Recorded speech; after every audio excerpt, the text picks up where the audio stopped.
Vlog 78. Welcome. I'm glad you're back. I'm glad I'm back on my third cup of coffee today. My name is Jaime. Hey, everybody.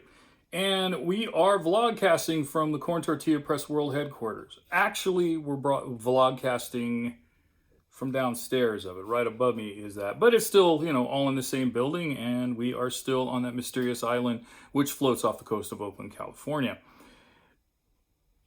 As I said, we're going to talk. I've been talking about music. I've been talking about comics. I know a lot of you really like music, as I do. I know probably a good half of you don't give a shit about comics, but I'm appreciative that you're listening and giving me the time of day. As hopefully I'm giving you the time of day here. This is a distraction.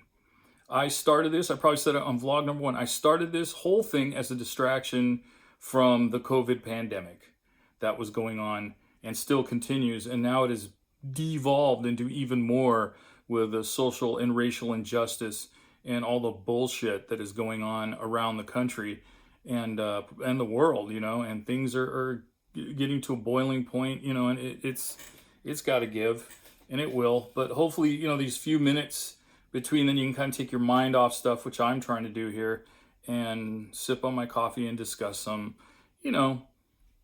rather irrelevant thing in life, but it still kind of means something because it's part of life. I mean, life is full of distractions, and the one I want to talk about today, put my coffee down, is the original Saturday Night Live. This here is the box set of the first season. I got all 5 seasons, all 5 box sets. This first one came out in the early 2000s, possibly. I can't remember when. And I bought it, and then, I don't know when, a little later, the second one came out, and I bought that. Maybe a year passed, and I saw number 3, and then I bought number 4, and then, of course, 5.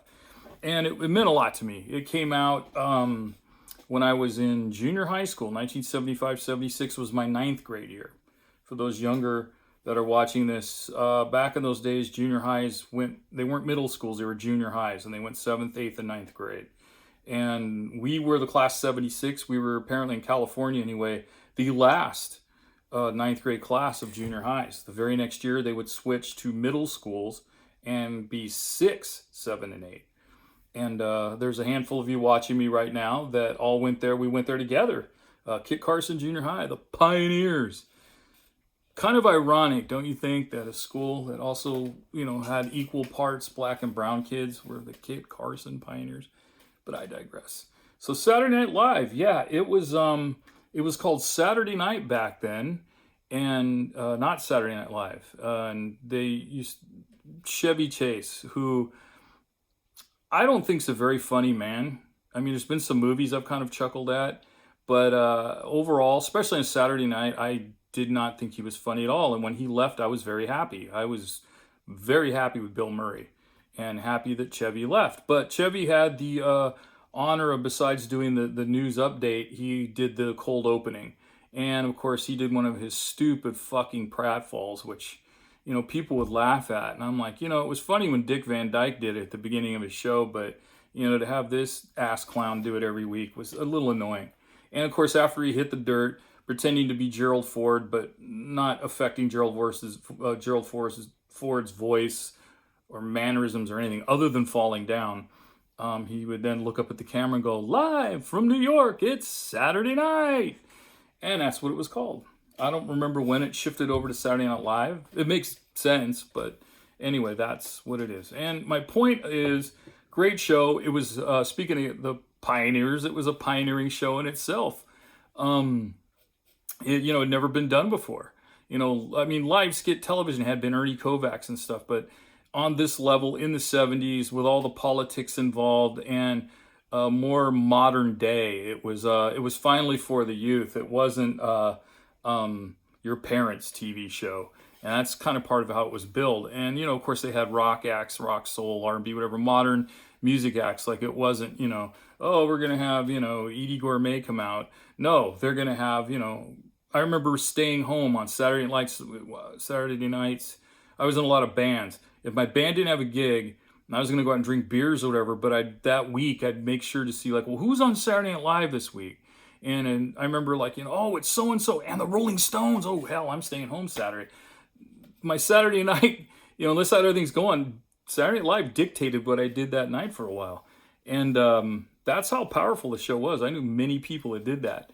And I'm kind of coming to the point here, though. It is an institution. It's 45 years now or something, but it's kind of and it's funny. There's people on there I really like now.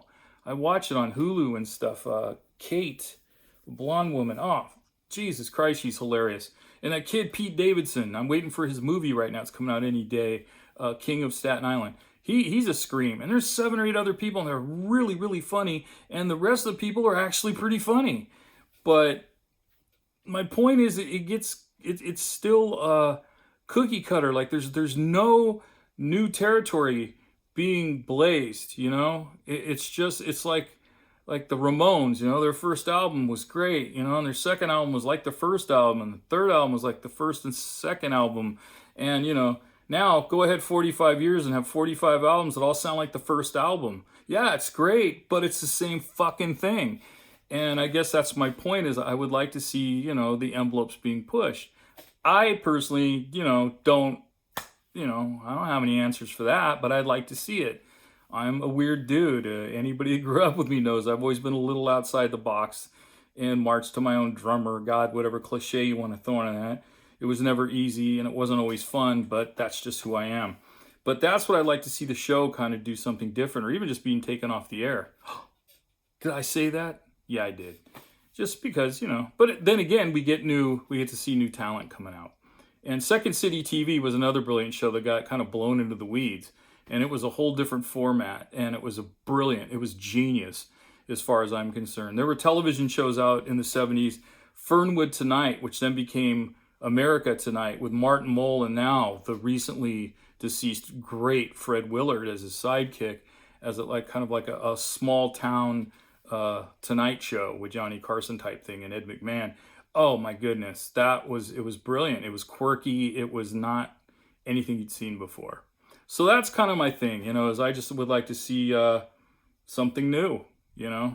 That's I know, go out and create your own, as they say. And so I tell a lot of kids that come and talk to me after gigs I'm at about cartooning and stuff, and even interviews I'm in. My parting shots are like, go out and start your own zine or comic book, start a band, go skateboard and do your own skateboarding, don't copy other people, do your shit. And that's kind of where I'm at, I guess, with all this. But Saturday Night Live, if you haven't, go back and check out the early ones. I know it doesn't hold up in some ways. Younger people will think this isn't funny. Plus, there's a lot of political references that some of them have to go, oh, that guy was, oh, right, he was part of Nixon's thing. You know what I mean? So there's always that. Anyway, I'll be quiet now. Feel free to go below here and on the bottom of this video and go ahead and tell me what you think about it. Go ahead and subscribe if you haven't. It'd be nice. And go to my website, which I'm going to also below put my website, my link, because I've been told people are going over to the Facebook Corn Tortilla Press, and I don't even go to that, and it has no information on there about this. And but anyway, it's corntortillapress.com. That's corntortillapress.com. Now I'll make it even easier. You can just go down and click on it, and it'll take you there. Look around. I have Venmo, I have PayPal. If you want to buy anything, I have T-shirts, stickers, comic books, original art. You don't have to buy anything. It'd be nice. I would like it. It helps pay my bills. And but otherwise, just look around too. It's just there for you to enjoy. And I'll be updating it soon. I'm going to make some changes to it. And I'm also designing new stickers, and I'm designing an enamel pin. So that's all in the works. I have to go upstairs in a minute, and I have to finish penciling out my 8-page story, and I'm going to start inking it today. But I also have to go to the kitchen and do dishes and clean up the kitchen, and I have to clean out that goddamn litter box. I wish my cat would get thumbs so then she can do it. I wish she would evolve. But if she got thumbs, I would probably not have a vehicle because she'd be in it. Smoking. All right. I will see you guys next time. If you have to go out, be sure to mask up. Yeah, my 3rd cup of coffee. I tell you, man, when Amy's gone, I'm just like, I'm out of control. Don't touch anybody. Wash your hands and stuff. And the most important thing, please, please be kind to yourself and be kind to others, because that's what counts. And then we'll all be kind together. Thank you so much for supporting this little thing I do. I'm glad we get to have these little distractions every day. And I'll see you guys tomorrow. Thanks.